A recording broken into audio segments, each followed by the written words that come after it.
Okay, so here it is. Top producing agent had an excellent start to quarter one and quarter two 2023. And now we're talking about what is working right now in 2023. Are you struggling? Are you looking to level up? This one's absolutely for you. We're going to tell you exactly what is working across most markets. I talk to a lot of agents every day, and we're going to dive in next.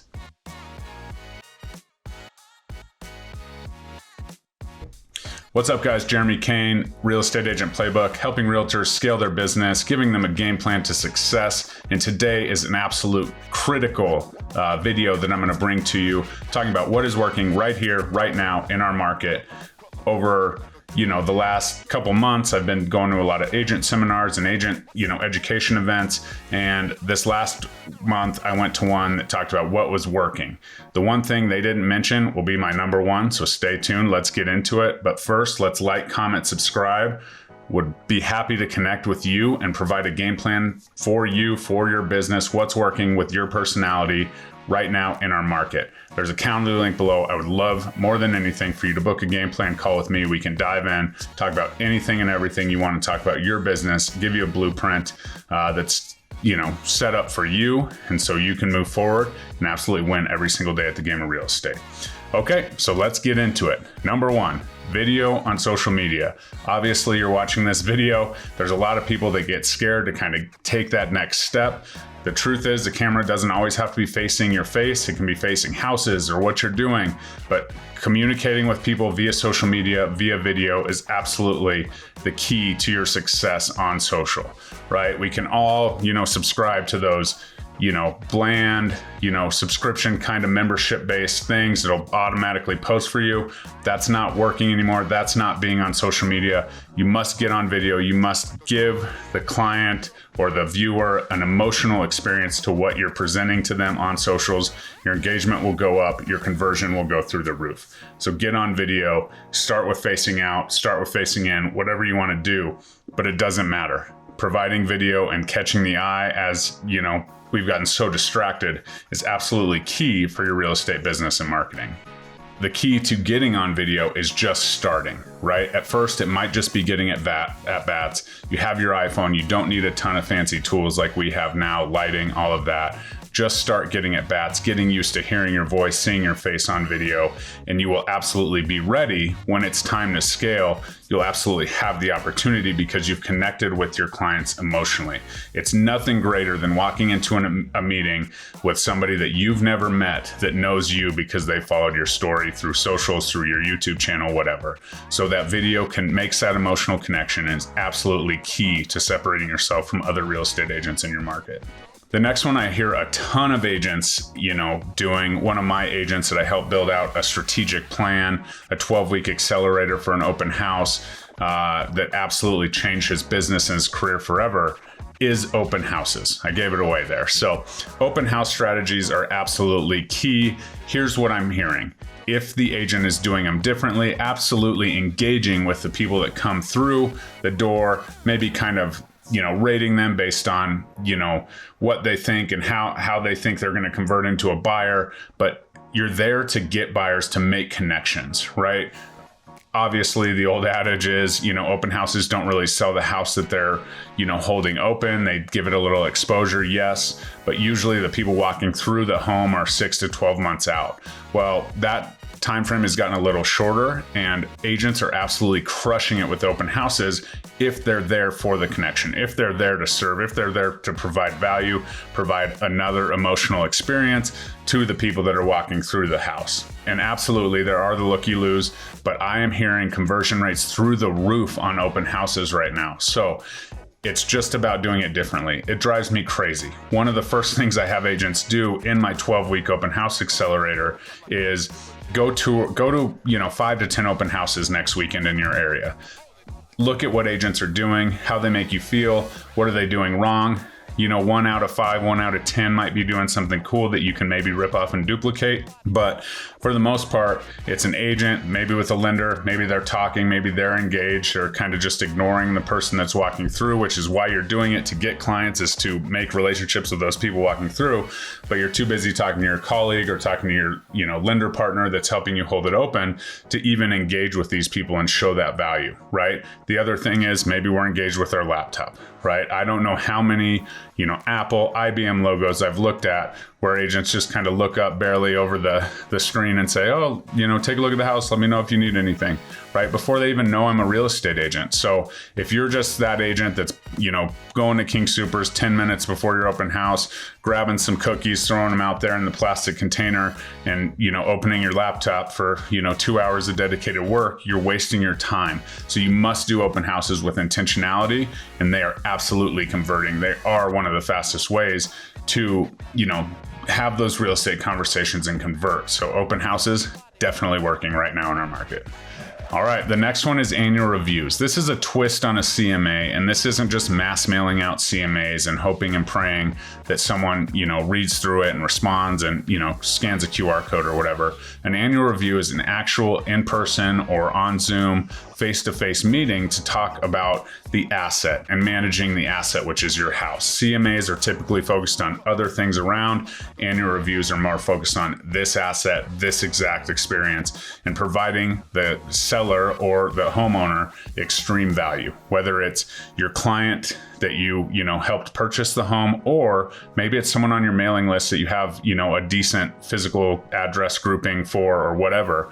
Let's dive in to that home individually, specifically, and don't get too much into the statistics. This is kind of the market price. This is absolutely your equity position. These are some things that we can do to manage your asset, right? My annual reviews, which you can check out the video right here, that I talk about what I do. I go through the loan product. Are they in the right loan, right interest rate, whatever? Or do they have the appropriate insurance? Because we've had some pretty serious fires here in Colorado that left a lot of people underinsured, and they didn't find out till their house was, burnt down to the ground and it was too late. Then I talk about any contractors or anything that I can connect them with. And then I talk about, if they have any plans for that equity, college planning, weddings, whatever that might be, retirement, second home. And so it's really a comprehensive review of the house, of the asset, not worried about so much what the neighbor sold for or what the exact price point is for that home.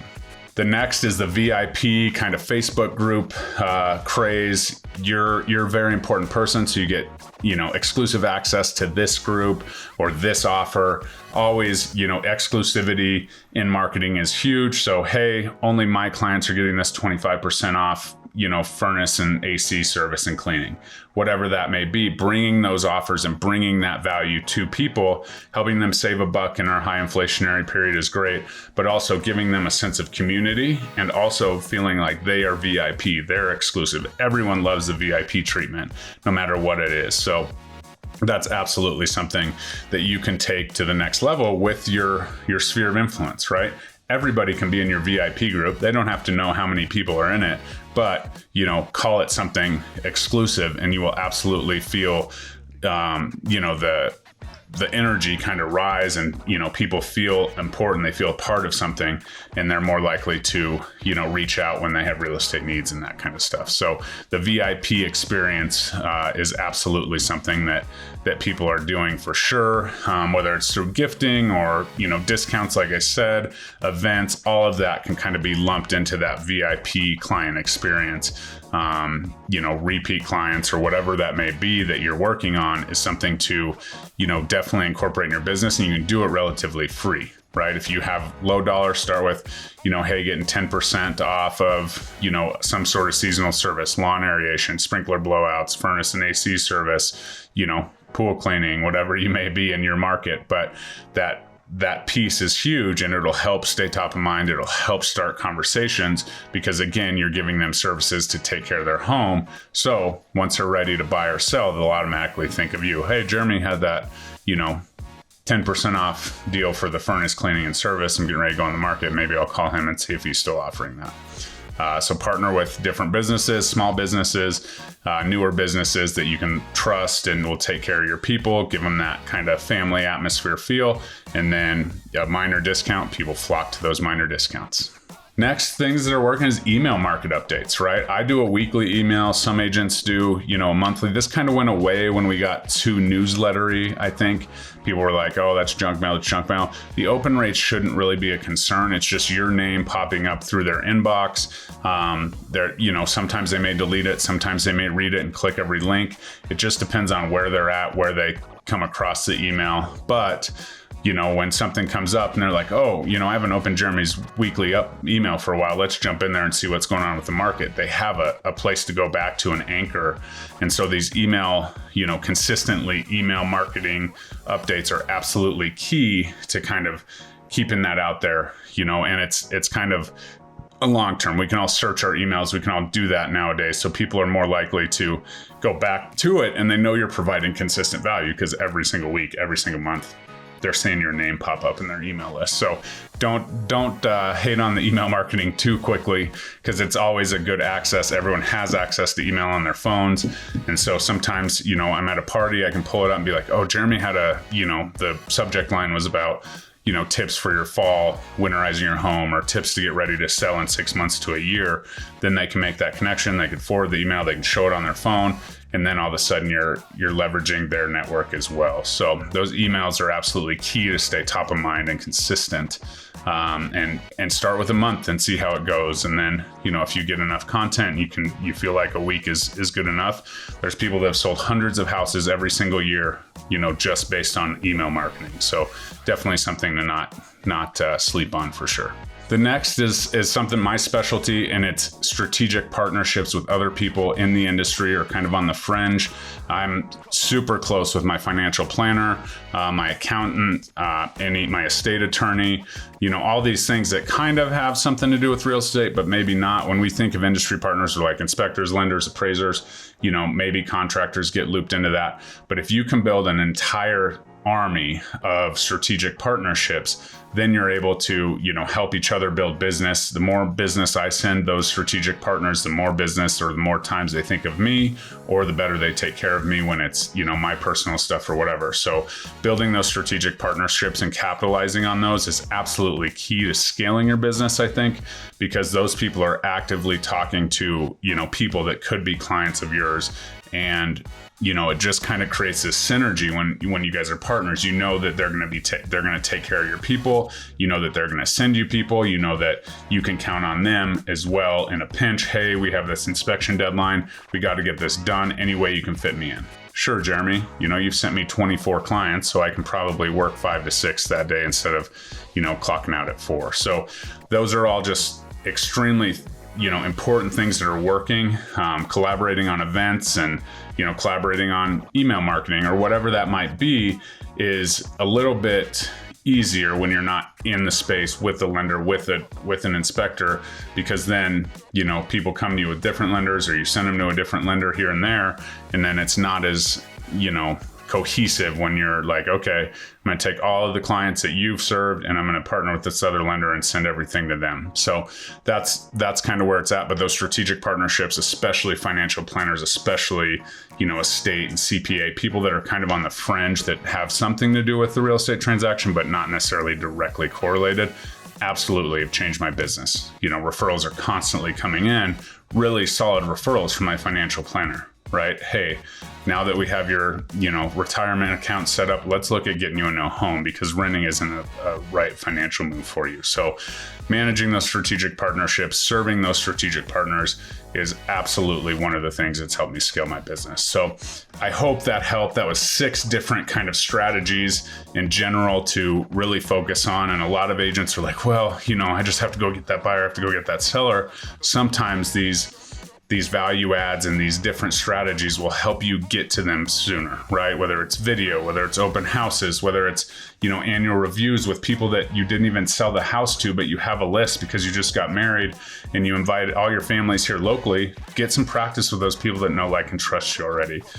Put those people into a VIP client group, even though they might not be a client. So a lot of times we say, oh, well, I need a listing so I can leverage that so I can get more buyers. The truth is you can leverage a lot more things than just a physical house listing. Comment below your favorite one. If you're doing something that's working, I would love for you to comment below. I'd love to connect with you, maybe have you on the channel sometime. But other than that, I hope you have a great day. Like, comment, subscribe, share the podcast where, things get shared. And I would love to connect with you or any of your realtor partners that need to have a conversation. Talk to you later. Bye-bye.